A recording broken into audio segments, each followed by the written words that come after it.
United states के अलावा अगर और कोई ऐसा प्रोटोकॉल एंजॉय करता है तो वो है सलमान बिन अब्दुल अजीज। इस पूरे रॉयल खानदान की नेटवर्थ है 1.4 ट्रिलियन डॉलर्स, जिसे इंडियन रुपीस में कन्वर्ट किया जाए तो वो बनते हैं 1,05,000 अरब रुपए।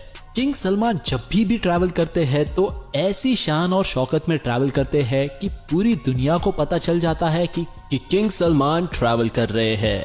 किंग सलमान को दुनिया के किसी भी कोने में कोई भी तकलीफ ना हो, इसी कारण उनके साथ उनके दर्जनों प्लेन्स, सिक्योरिटी गार्ड्स, कुक्स और तो और उनकी प्रोटोकॉल्स की कार्स भी उनके साथ ही सफर करती है।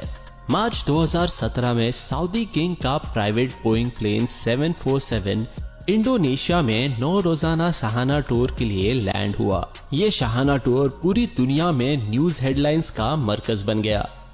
सऊदी किंग सलमान के पास बोइंग 747 के अलावा बोइंग 757-200, बोइंग 777-300 और बोइंग 7878 और एयरबस A340-200 भी मौजूद है, जो सिर्फ अकेले किंग सलमान के सफर के लिए इस्तेमाल किए जाते हैं।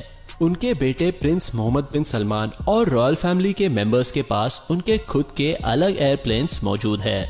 बोइंग 747 एक ऐसा प्लेन है जो 600 लोगों को साथ में लेकर उड़ सकता है, लेकिन किंग सलमान अकेले के लिए ये पूरा बोइंग 747 तैयार किया जाता है, जो कि किसी महल से कम नहीं होता, क्योंकि इस प्लेन में सीट्स की जगह एक luxurious bedroom, conference room, toilet, dining area, sitting area और साथ ही साथ एक किचन भी फिट किया गया है। अगर साफ साफ बातों में कहा जाए तो किंग सलमान को ट्रैवल करते वक्त ये भी यकीन नहीं होता कि वो प्लेन में है या फिर अपने महल में, क्योंकि उनके सारे प्लेन किसी महल से कम नहीं है। एक आम इंसान अपने ट्रैवल के वक्त कम से कम 20 केजी का वजन साथ में कैरी कर सकता है, लेकिन किंग सलमान तो आखिर में किंग है। उन्होंने अपने इंडोनेशिया के सफर के वक्त पूरे 506 टन का सामान कैरी किया। जी हाँ दोस्तों, पूरे 5,06,000 केजी का सामान। और इन्हीं सामान में शामिल था उनकी 2 प्राइवेट लिमोजीन्स और प्लेन से उतरने के लिए एक गोल्ड प्लेटेड एस्केलेटर भी। ये सभी सामान 7 अलग अलग एयरप्लेन्स का इस्तेमाल करके इंडोनेशिया में ट्रांसपोर्ट किया गया था, जो किंग के जहाज के आगे और पीछे थे। किंग सलमान के अलावा और 1500 लोग उनके साथ थे और इन लोगों के लिए 36 डिफरेंट एयरक्राफ्ट्स अरेंज किए थे।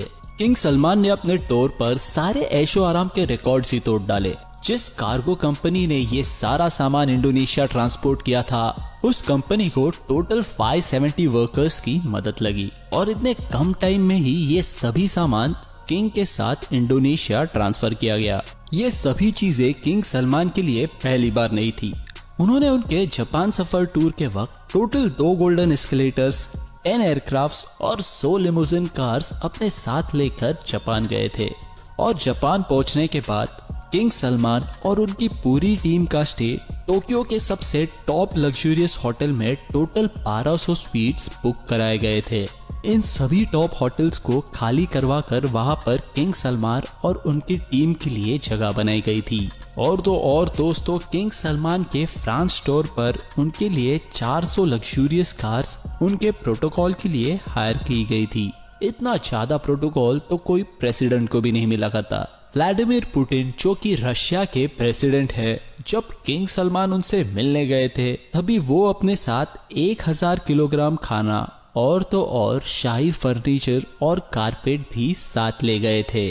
जब किंग सलमान और उनकी रॉयल टीम मॉस्को आई, तब मॉस्को के सबसे टॉप होटल को खाली करवाया गया। जबकि ये टॉप होटल में पहले से बुकिंग्स मौजूद थी, वो बुकिंग्स को कैंसिल कराकर किंग सलमान और उनके टीम को वहां पर स्टे दिलाया गया। सिर्फ 4 रातों के इस टूर पर किंग सलमान का टोटल $3 मिलियन का खर्चा हुआ, जो इंडियन रुपीस में अगर कन्वर्ट किए जाए तो वो बनते हैं 23 करोड़ रुपीस। किंग सलमान जहां पर भी ट्रैवल करते हैं, वहां पर वो अपना महल अपने साथ ही ले जाते हैं। जब साल 2014 में वो पूर्व प्रेसिडेंट बराक ओबामा से मिलने गए, तभी उस ट्रिप पर भी वो हल्के नहीं पड़े। वॉशिंगटन डीसी के फेमस होटल 4 सीजन्स को किंग सलमान और उनके टीम के लिए स्पेशली बुक कराया गया था। और यहाँ के टोटल 222 के 222 कमरे सिर्फ उनके टीम के लिए बुक कराए गए थे।